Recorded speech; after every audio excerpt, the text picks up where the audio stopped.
Here's a story I hear quite a bit. Well, Jeff, we're doing really well right now. We're really busy. In fact, our biggest issue right now is maintaining and growing our staff so that we can complete the projects that we have in-house. In fact, we're not even competing.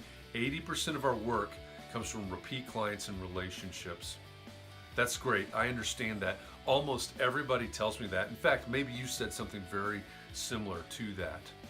But I've got a couple of questions for you. What happens when the economy slows down? Because it's going to slow down. What happens when you have to compete? Are you able to differentiate yourself from your competition? Or are you, like everyone else, winning because the economy is so strong right now? Many of you out there are not having to work very hard for the work that's coming in the door. Another thing that I'm hearing is when you are having to work hard, you aren't closing very often. Your hit rates are pretty low on those RFPs and RFQs. Let me ask you another question.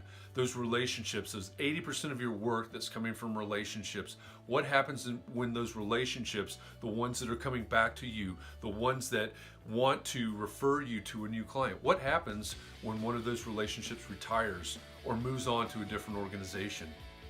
What happens when the person inside your firm that's maintaining those relationships retires or moves on to another organization? Better yet, what happens when something goes wrong?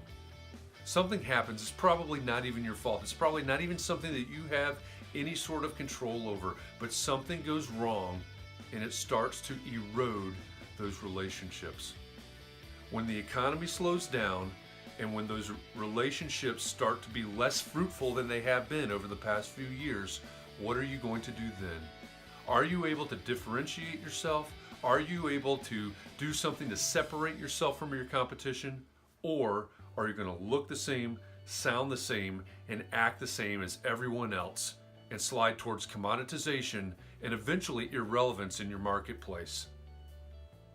If that's something that resonates with you, if that's something that really makes sense and something you'd like to learn more about, let's talk. I do a presentation called Commodity Is as Commodity Does, how to differentiate yourself from your competition, remain relevant in your marketplace, and avoid commoditization, how to win the right work at the right fees at the right time.